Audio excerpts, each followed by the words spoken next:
മഴയെ സ്നേഹിച്ചു മുഹമ്മദ് റസൂലുള്ളാഹി സ്വല്ലല്ലാഹു അലൈഹി വസല്ലം.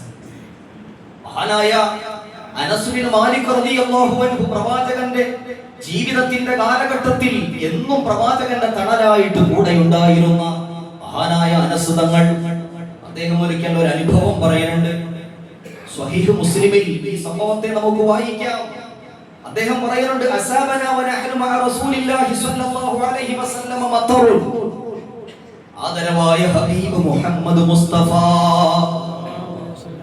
സ്വല്ലല്ലാഹു അലൈഹി വസല്ലം തങ്ങളോടൊപ്പം ഞങ്ങൾ ഇരിക്കുകയാണ്.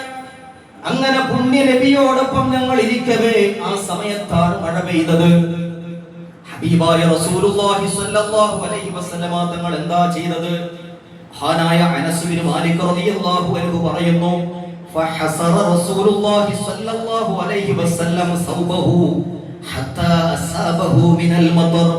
ധരിച്ചിരിക്കുന്ന വസ്ത്രത്തിൽ നിന്ന് ഒരൽപ്പം മാറ്റി ശരീരത്തിൽ നിന്ന് അല്ലാഹുവിന്റെ ഹബീബിന്റെ കാലഘട്ടത്തിൽ അനസ് ബിൻ മാലിക് റളിയല്ലാഹു അൻഹുവും മറ്റു പ്രമുഖരായ സ്വഹാബാക്കളും പ്രവാചകന്റെ ഒപ്പം ഇരിക്കുന്നു. മഴത്തുള്ളികൾ ആകാശത്ത് നിന്ന് ഭൂമിയിലേക്ക് വർഷിക്കുന്ന ഒരു സാഹചര്യത്തിൽ തന്റെ പ്രിയപ്പെട്ട വസ്ത്രത്തിൽ നിന്ന് ഒരൽപ്പം മാറ്റുന്നു മുഹമ്മദ് റസൂലുള്ളാഹ്. എന്നിട്ട് തന്റെ ശരീരം കാണിച്ചു കൊടുക്കുകയാണ് മഴയ്ക്ക് വേണ്ടി. ആ മഴയെ സ്വീകരിക്കുകയാണ് മുഹമ്മദ് മുസ്തഫ സ്വല്ലല്ലാഹു അലൈഹി വസല്ലമ. വസ്ത്രം മെല്ലെ മാറ്റി ഒരൽപ്പം. നമ്മളൊക്കെ മഴ കൊണ്ടിട്ടില്ലേ? അല്ലാഹു നല്ല ഈമാൻ നൽകട്ടെ. മഴ വലിയ അനുഗ്രഹമാണ്. റസൂലുള്ളാഹ് വസ്ത്രം മെല്ലെ ഒരൽപ്പം മാറ്റി ആ ശരീരഭാഗത്തേക്ക് മഴത്തുള്ളികളെ സ്വീകരിക്കുകയാണ് മുഹമ്മദ് റസൂലുള്ളാഹി സ്വല്ലല്ലാഹു അലൈഹി വസല്ലം. ഖാലു, സ്വഹാബത്തിന് അത് വല്ലാത്ത ഒരു ആശ്ചര്യമായി. അങ്ങനെ കണ്ടിട്ടില്ല. മഴ വരുമ്പോൾ ശരീരത്തിലേക്ക് മഴത്തുള്ളികളെ സ്വീകരിക്കുന്ന പുണ്യ റസൂലിന്റെ ആ പ്രത്യേകമായ കാര്യം കണ്ടിട്ട് സ്വഹാബത്ത് ചോദിച്ചു, യാ റസൂലല്ലാഹ്, ഹബീബായ തിരുനബിയേ, ലിമ സനഅത ഹാദാ, ഹബീബായ നബിയേ, എന്താണ് നബിയേ അങ്ങ് ചെയ്യുന്നത്? എന്താണ് ഈ പ്രത്യേകത? എന്തുകൊണ്ടാണ് ഇങ്ങനെ ചെയ്തത് നബിയേ?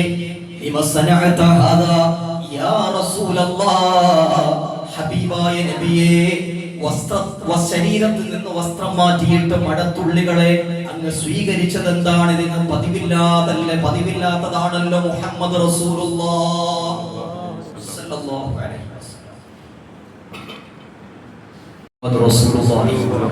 സ്വല്ലല്ലാഹു അലൈഹി വസല്ലമ തങ്ങൾ പറഞ്ഞു, ലിഅന്നഹു ഹദീസു അഹദിൻ ബിറബ്ബിഹി തആല, ഈ സമയത്ത് എന്റെ റബ്ബിൽ നിന്ന് എന്നിലേക്ക് കടന്നു വന്ന നിഅമത്താണ്. ഇത് പടച്ചവന്റെ അനുഗ്രഹമാണ്. ഇത് അല്ലാഹുവിന്റെ ബറക്കത്താണ്. അതുകൊണ്ടാണ് ഞാൻ അങ്ങനെ ചെയ്തതെന്ന് മുഹമ്മദ് റസൂലുള്ളാഹി. ഇതൊരു ആരാധന എന്നതിന്റെ പേരിലല്ല, ഒരു ഇബാദത്ത് എന്ന ശൈലിയിലല്ല, മറിച്ച് അല്ലാഹുവിന്റെ റഹ്മത്തിന്റെ സ്വീകരണം, ആ നിഅമത്തിനെ, ആ റഹ്മത്തിനെ സ്വീകരിക്കുകയാണ് മുഹമ്മദ് റസൂലുള്ളാഹി സ്വല്ലല്ലാഹു അലൈഹി വസല്ലം.